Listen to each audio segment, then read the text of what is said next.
Bonjour et bienvenue sur ma chaîne YouTube. Aujourd'hui, j'ai décidé de faire une petite vidéo décontractée.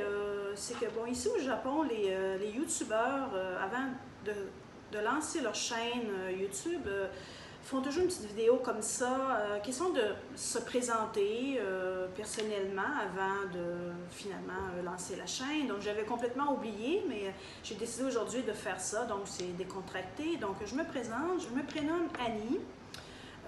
Je suis d'origine canadienne, mais je suis française de cœur, bien sûr. J'habite actuellement au Japon depuis environ 10 ans. Je suis enseignante en anglais, professeure d'anglais et aussi d'art plastique.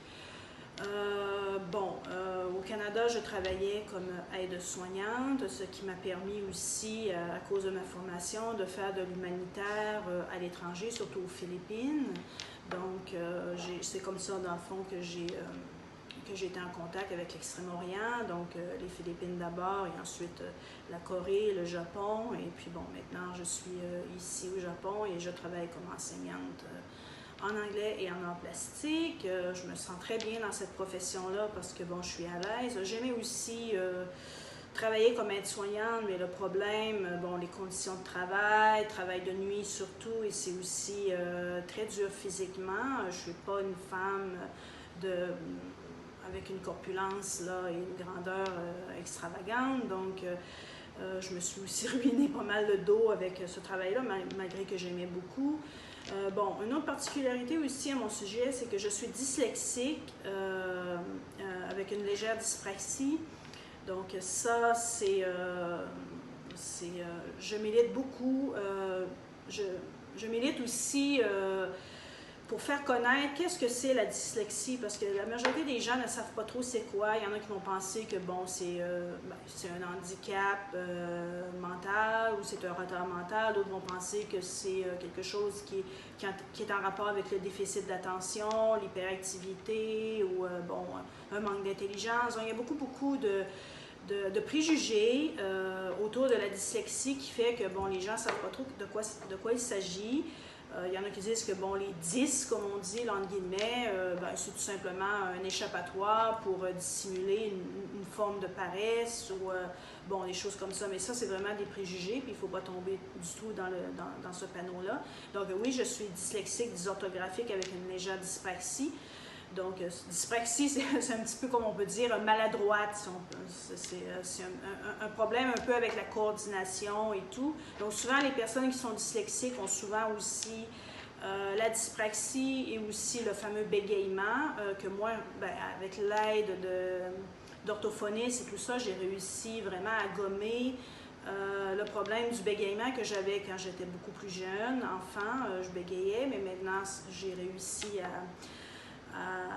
à maîtriser parfaitement ce problème-là. Et pour la dyspraxie, le ballet classique, le patinage artistique et tout ça, ça m'a beaucoup aidé à améliorer ma coordination. Et finalement, on le voit pratiquement pas. Quand on me voit marcher dans la rue, on me voit travailler, peu importe, on ne voit pas que j'ai vraiment une dyspraxie maintenant.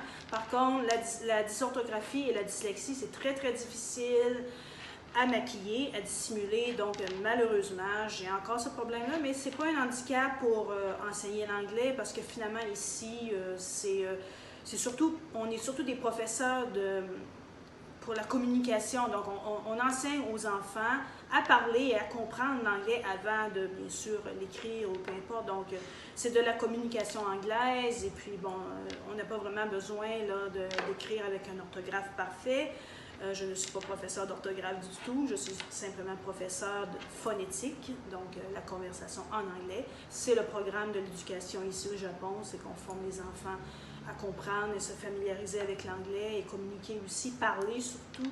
Donc, j'ai aucun problème à ce niveau-là. Au niveau mémorisation, j'apprends facilement les langues étrangères, je m'exprime aussi en japonais, le tagalog qui est la langue officielle des Philippines, et puis bien sûr, je suis complètement bilingue en anglais. Donc voilà, ça c'est ça au niveau professionnel. Et puis aussi, je suis artiste et j'écris aussi des poèmes. J'ai déjà publié aux éditions Édilivre un roman fantastique et puis des recueils de poèmes chez Lulu. Et puis bon, j'ai organisé aussi des expositions, des happenings ici au Japon. Je suis surtout spécialisée en art contemporain, abstrait.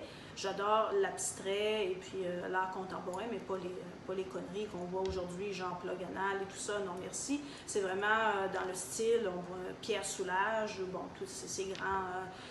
Kandinsky, tout ça, c'est plus dans ces courants-là que je m'intéresse. Donc voilà, ça c'est ça aussi. Je me suis surtout formée en autodidacte et aussi en auditeur libre, parce qu'au Canada, on peut faire de l'audition libre dans les universités, il n'y a aucun problème, donc on peut se former comme ça. À cause de ma dyslexie, ben, ça a été très difficile pour moi d'avoir un cheminement régulier au niveau de l'éducation, mais comme j'aime beaucoup apprendre, ben, ça a été dans les écoles privées, en autodidacte, en auditeur libre dans les universités. Je prends régulièrement des cours par correspondance.